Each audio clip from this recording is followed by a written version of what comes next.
progovorio je i o pritiscima koje doživljavaju Zadrani. Odlazi se za vrijeme radnog vremena u kancelarije, odlazi se u garaže, odlazi se u radionice i siju se laži. Kaže se, ako HDZ ne pobjedi, ako Bilić dođe, onda ćete izgubiti posao. To je notorna laž. Obrnuto, posla će biti više. Obrnuto, mi ćemo otvoriti grad. Najavio je kako će po preuzimanju vlasti razoriti HDZ-ovu interesnu mrežu. Oni su naime napravili sve ove godine samo jednu tvornicu. Ali ta tvornica fantastično radi, a u posljednje vrijeme radi u 3. smjeni. A to je tvornica mreža.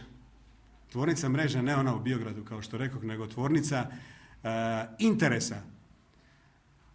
Tvornica s kojom su ugrabili duše mnogih naših Zadrana, koji u općoj apatiji prepustili su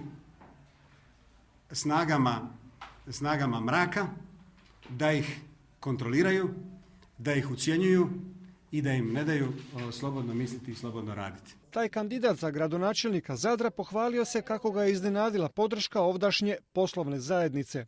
A ja ih na to pitam, pa čekajte malo, imate gradonačelnika Vrančića, imate gospodina Jurina, kad imate probleme.